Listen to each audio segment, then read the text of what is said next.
আসসালামু আলাইকুম রহমতুল্লাহি ওবরকাতুহ। সম্মানিত দর্শক, অদ্ভুত উটের পিঠে চলছে দেশ। কোনটা যে গুজব আর কোনটা যে খবর এটা আমরা বুঝতে পারছি না। বাংলাদেশে এমন একটা সময় ছিল যখন মানুষ অধীর আগ্রহে বিবিসি শোনার জন্য বসে থাকত। তারপর ভয় যাবে আমেরিকা থেকে কি বলা হলো, এর বাইরে সংবাদ, ইত্তেফাক, ইনকিলাব, এই পত্রিকাগুলো কি লিখলো কি বলল তার উপর অনেক কিছু নির্ভর করত।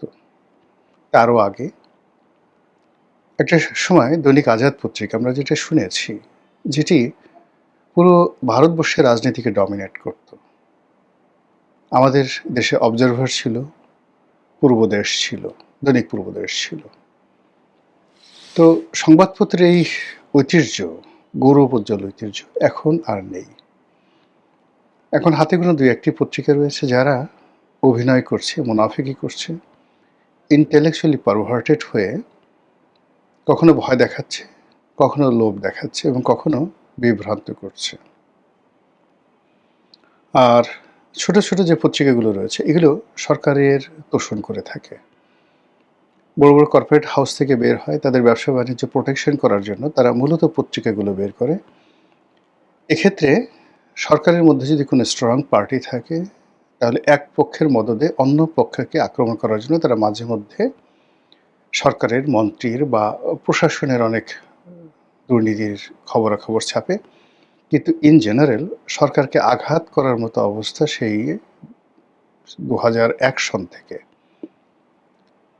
কখনই আমাদের সংবাদপত্রগুলো সাহস করেনি। 2001 সনে বিএনপির জমানা থেকে, তারপর 111, তারপর আওয়ামী লীগের জমানা।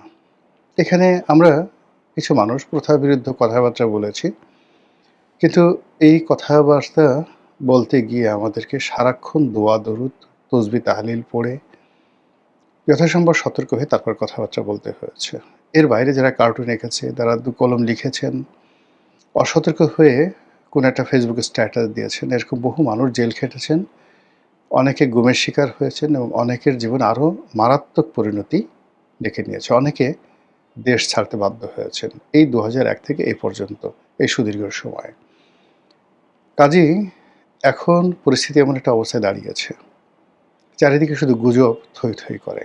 এবং এটা ফেসবুকের যুগ, টুইটারের যুগ, ইউটিউবের যুগ। এবং দেশের এবং আন্তর্জাতিক যে গণমাধ্যমগুলো, তাদের যে প্রথাগত পাঠক,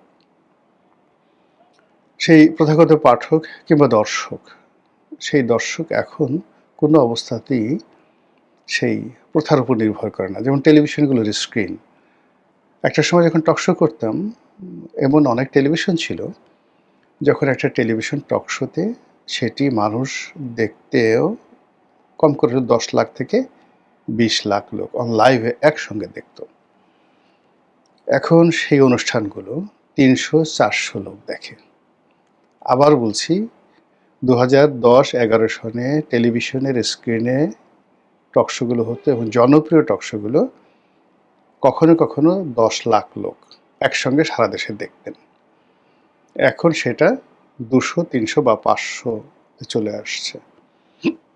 এবং তারা এই টকশোগুলো এখন তাদের সার্ভাইভের জন্য তারা ছোট ছোট করে হেডলাইন দিয়ে অন্যান্য ইউটিউবাররা যে কাজগুলো করে তাদের মতো করে একটা চমক সৃষ্টি করা, থাম্বনেইল করে, হেডলাইন করে করে ইউটিউবে তারা দেয়, ফেসবুকে দেয় এবং সেখান থেকে যে আয় রোজগার হয় সেটি দিয়ে টেলিভিশনগুলোকে চলতে হচ্ছে।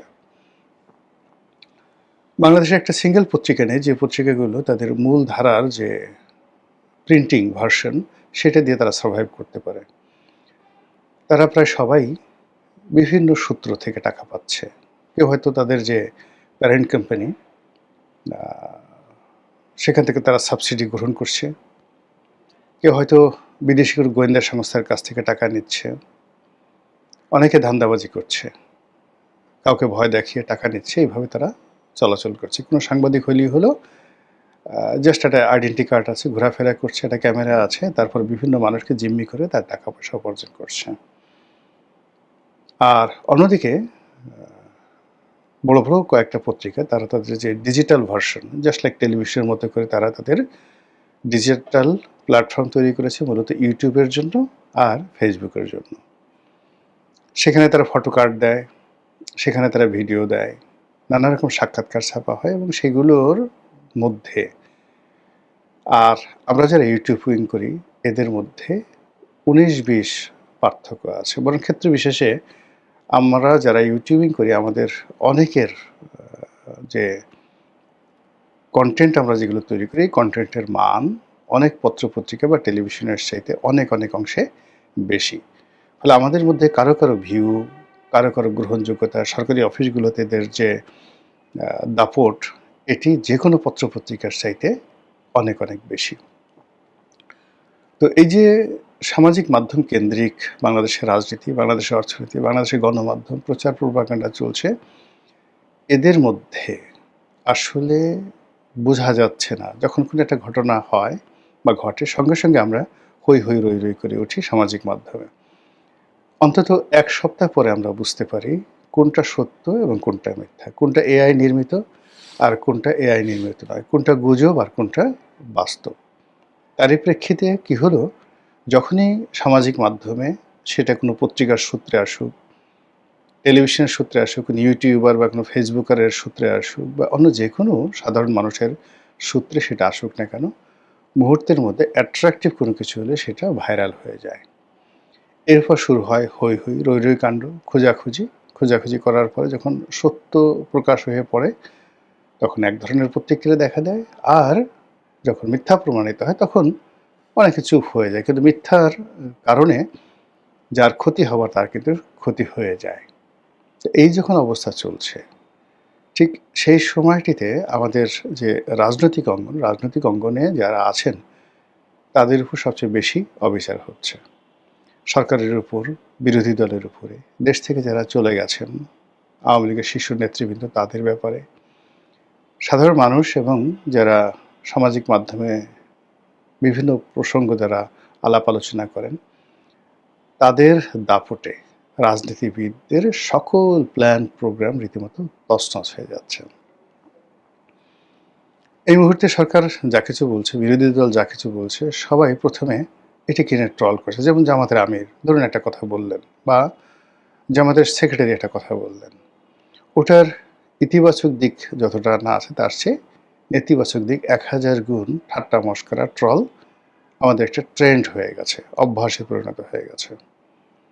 আবার তারেক রহমান সাহেব বা তার মন্ত্রীরা যে কোনো একটা কর্মকাণ্ড করলেন সেটার ইতিবাচক দিক আমরা না দেখে নেতিবাচক দিক আমরা দেখতে থাকি। অনেক আগে আমি অপার হয়ে বসে আছি পারে লয়ে যাওয়া মায়, সেই যে বিখ্যাত গান লালন গীতি। তো অসহায়ভাবে যখন আমরা একেবারে বসে থাকি কোনো একটা জায়গাতে, চারিদিকে সমস্ত সম্ভাবনা বন্ধ হয়ে যায়। একটা সময় আমরা নিয়তির কাছে সমর্পণ করি এবং সেই যে নিয়তির কাছে সমর্পণ করা, সেইগুলোই আমাদের কবি সাহিত্যিকরা বিভিন্ন তাদের গানে ছন্দে ফুটিয়ে তুলেছেন। লালন যেভাবে বলেছেন, আমি অপার হয়ে বসে আছি পারে লয়ে যাওয়া আমায়, খুব বিখ্যাত। আমি আর পারছি না, খেয়া না ঘাট নাই, অসীম নদী, ওপারে কি আছে আমি কিচ্ছু জানি না, আমার জীবন তছনছ হয়ে গেছে, হে বিধাতা তুমি আমাকে নিয়ে যাও। এই যে আকুতি, কিংবা ধরুন সেই বিখ্যাত পল্লী গীতি আব্দুল আলিমের, মন মাঝি তোর বৈঠা নেড়ে আমি আর বাইতে পারলাম না। তো এই যে আবহমান বাংলার যে গানগুলো, সেই গানগুলো এখন উল্টো হয়ে গেছে। আমি অপার হয়ে বসে আছি সর্বনাশের আশায়। আমরা এখন ভালো কোনো কিছু স্বপ্ন দেখতে পারছি না। সবসময় একটা মন্দ চিন্তা, আতঙ্ক, পরিবর্তন, অস্থিরতা এবং যে কোনো মানুষের সফলতা দেখার সঙ্গে সঙ্গে আমাদের চোখ টাটাতে থাকে, শরীরের মধ্যে কিলবিল করতে থাকে এবং সুখে থাকতে যে ভূতে কিলায়, এখন এই যে ভূতগুলো আমাদের বাংলাদেশের ইতিহাসে, হাজার বছরের ইতিহাসে এত ভূত আর কখনো ছিল না, যারা এই কোনো সুখী মানুষকে দেখলে তার উপর এসে ধমাধম পিটাতে থাকে, কিল দিতে থাকে। শেখ হাসিনার ১৭ বছরের জীবনে বা ১৫ বছরের যে শাসন, এর মধ্যে শেষ ১০টি বছর ১৪ থেকে ২৪ মানুষ প্রাণত চেয়েছে আগে সে যাক। এমনকি তারা বলতো যে আল্লাহর তুমি আল্লাহ দয়া করো, তাকে না জান্নাত দিয়ে দাও। তবুও আমরা তার সাথে পারছি না, এই মহিলা মারা যাক। আর এই জন্য আমরা আমাদের অসহায়ত্ব ফুটে তোলার জন্য বারবার গল্প ফেলেছি, শেখ হাসিনার ক্যান্সার হয়েছে, শেখ হাসিনার ওটা হয়েছে, ওটা হয়েছে, সে আর আসবে না, ইত্যাদি ইত্যাদি। মানে এটা নিজেকে একটা প্রবোধ দেওয়ার মতো অবস্থা যখন আমরা অসহায় হয়ে পড়ি। শেখ হাসিনা গেল, মহা খুশি। এরপর ইনু সাহেব এলো, তারপর আমাদের মন ভালো না। আমরা জাস্ট 15 দিন আমরা 2 সপ্তাহ আমরা ঠিকমতো থাকতে পারলাম না। এরপর আমরা ইনুসের বিরুদ্ধে লাগলাম। ইনুস গেলেন, এরপরে এলেন তারেক রহমান সাহেব। আসার প্রথম দিন থেকে আমরা তাকে নিয়ে ঠাট্টা করছি, মশকরা করছি। Say I have a plan বলছে। এখন তারা বলছে, মিয়া আপনার কি প্ল্যান আছে?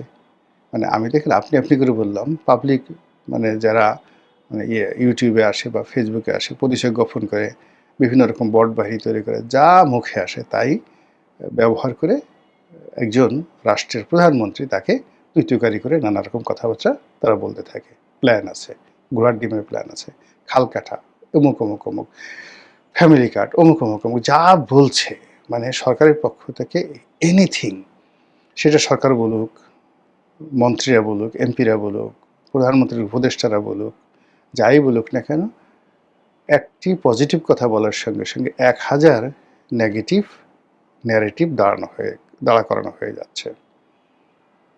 এরই প্রেক্ষিতে একটা সরকার নির্বাচিত হয়েছে, তার 5 বছর সময় যাবে, সে তার পরিকল্পনাগুলো বাস্তবায়ন করবে।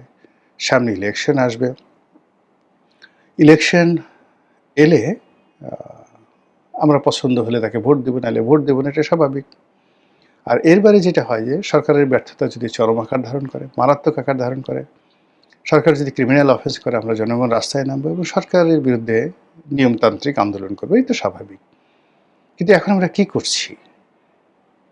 এই সরকার আসলো মাত্র 6 মাস। এই 6 মাসের মধ্যে আমরা ধৈর্য হারিয়ে ফেলেছি।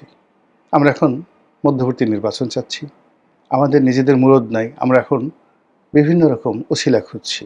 ভারত কি বলবে, দীনেশ ত্রিবেদী কিভাবে তাকালেন, সার্জিও গোর কখন এলেন, কার সাথে বৈঠক করলেন, আমেরিকান কোন প্যাসিফিক কমান্ডার বাংলাদেশে গোপনে এলেন, আমেরিকান ম্যারিনের কোন সেনাপতি বাংলাদেশে এলেন, তারপর চীন গেলেন তারেক রহমান সাহেব, সেখান থেকে কী পেলেন, খলিলুর রহমান আসলে বাংলাদেশের জন্য কিছু করছে, সে কি ডক্টর ইউনূসের লোক, আমেরিকার লোক, নাকি তারেক রহমান সাহেবের লোক? আবার তারেক রহমান সাহেবের যে অতীতের যে সমালোচনাগুলো, সেগুলো আবার সামনে এনে এই বিদ্যুতের সঙ্গে, হেরিকেনের সঙ্গে, খাম্বার সঙ্গে, বিদ্যুৎ মন্ত্রী টুকুর সাহেবের সঙ্গে মিলিয়ে নানা রকম প্যারোডি যেভাবে মানে শুরু হয়েছে, এতে করে সরকার রীতিমতো পাগল হয়ে গেছে। সরকারের মাথা ঠিক নেই। সরকার এই আগে যে সকল আইন ছিল, সন্ত্রাস দমন আইন ছিল, তারপর সেই আইনের সঙ্গে সেই যে সাইবার সিকিউরিটি অ্যাক্ট, এগুলো ছিল। আবার তত্ত্বাবধায়ক সরকারের আমলে এগুলো কিছুটা পরিবর্তন করা হয়েছিল, মডিফাই করা হয়েছিল। এখন সরকার দেখলো যে মানুষের ফাজলামো এমন পর্যায়ে বেড়ে গেছে যে কোনো অবস্থাতেই এদের হাত থেকে নিরাপদ রাখা যাচ্ছে না। আপনি দেখবেন যে সব কিছু সহ্য করা যায়, কিন্তু নুইসেন্স সহ্য করা যায় না। বাংলাদেশের একটা বিখ্যাত কথা আছে যে বাঘের হুঙ্কার সহ্য হয়, কিন্তু বানরের ভেংসি শুরু হয়, সহ্য করা যায় না। এখন তারেক রহমান সাহেব বা তার দল, অনেক বড় দল, তারেক রহমান সাহেবের অনেক তারা মনে করেন যে বাংলাদেশে তারেক রহমান সাহেবের মতো এরকম রাজপুত্র দ্বিতীয়টি নেই।